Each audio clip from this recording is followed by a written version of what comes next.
श्रीराम. मना राघवे वीणा आशा नको रे, मना मानवाची नको कीर्ती तुरे. जया वर्णिती वेदशास्त्रे पुराणे, तया वर्णिता सर्व ही श्लाघवाणे. ज्या ज्यावेळी आपल्यावर संकट येतं तेव्हा त्या संकटाचं स्वरूप जसं असेल त्याप्रमाणे आपल्याला कोण मदत करेल याचा विचार आपण करतो. आपल्याला बरं नसेल तर दवाखान्यात कोण नेईल, आर्थिक संकट आलं असेल तर लगेच पैसे कोण देईल, अशा गोष्टींचा विचार आपण करतो.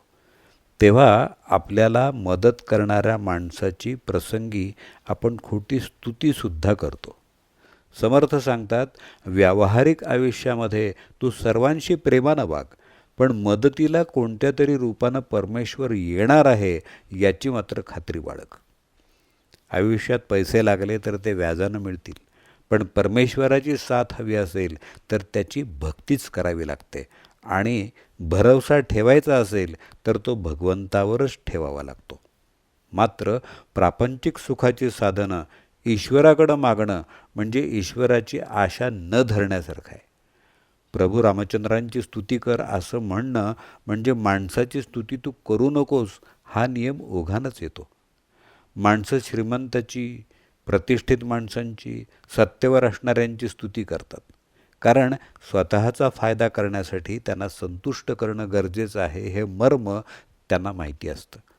त्यामुळं जेव्हा कोणी आपली खूप स्तुती करतो ती स्वार्थ लंपटता आहे हे समजून घ्यावं, पण ते योग्य नाही. या विचारामध्ये माणसाची किंवा कुणाचीही अजिबात स्तुती करू नये असा अर्थ अभिप्रेत नाही. चांगल्या गोष्टीचं कौतुक, आदर करावा असा त्याचा अर्थ आहे. जे खरोखरच चांगलं आहे त्याचा प्रसार करावा. लहान मुलांचं वेळप्रसंगी कौतुक करून त्यांना प्रोत्साहन द्यावं. गुणग्राहकता हवीच, पण आपल्याकडं उलट परिस्थिती दिसते. एरवी आघळपघळ गप्पा मारणारे माणसं कौतुक करण्याच्या प्रसंगी मात्र कंजूष होतात, कृपण होतात आणि मत्सरापोटी निंदा करताना मात्र त्यांची प्रतिभा अगदी ओसंडून वाहते. तेव्हा समर्थ पुन्हा हेच सांगतात की तू माणसाची खोटी स्तुती करू नकोस, तर ज्या राघवामुळं आपल्याला हे आयुष्य प्राप्त झालेलं आहे त्याचं वर्णन करताना मागं पुढं पाहू नको. मला इथं कीर्तनामध्ये ऐकलेली एक कथा नमूद करावीशी वाटते. एक स्त्री असते. एका वाढदिवसाला तिचे पती तिला कौतुकानं नथ घेऊन देतात. नाकात घालायची नथ माहीत असेल आपल्याला. तर तिला खूप आनंद होतो. सर्वसाधारण स्त्री सुलभ स्वभावाप्रमाणे ती नथ सगळ्यांना दाखवते आणि आपल्या पतीचं वारेमाप कौतुक करते.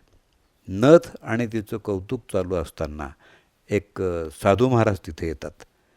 ते तिला म्हणतात, हे बघ, ही नथ घेऊन देणाऱ्याचं तू इतकं कौतुक करते आहेस, तर ही नथ घालण्यासाठी ज्या परमात्म्यानं तुला इतकं सुंदर नाक दिलं आहे त्याचं किती भजन कौतुक तू करायला पाहिजेस.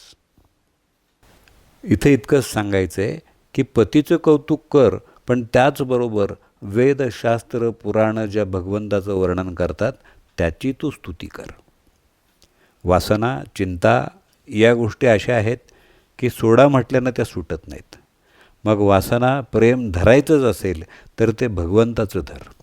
इतर वासना करणं आणि त्या पूर्ण झाल्या नाहीत तर होणारा त्रास माणसाला निश्चितच दुःख देतो, पण भगवंताची वासना मात्र त्याला आनंदच देते.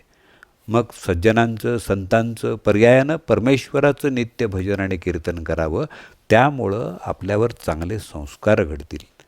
श्लाघ्यवाणे म्हणजे योग्य, स्तुत्य, वाखाणण्यासारखं अशा या ईश्वराचा महिमा साधुसंतांनी वेदशास्त्र पुराणं यांनी वर्णन केलेलं आहे.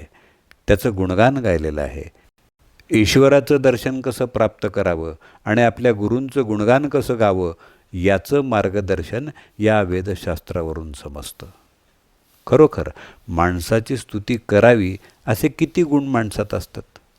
परमेश्वर मात्र सद्गुणांचा सागर आहे. त्याची स्तुती करून त्याच्या कृपेच्या एका थेंबाची जरी प्राप्ती आपल्याला झाली तरी आपलं जीवन धन्य धन्य होईल.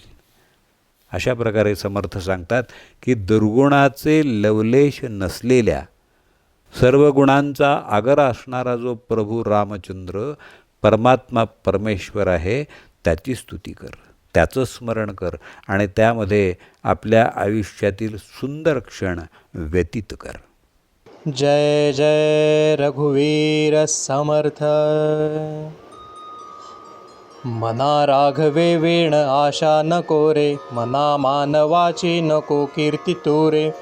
जया वर्णिती वेदशास्त्रे पुराणे, तया वर्णिता सर्व हि श्लाघ्यवाणे. श्रीराम.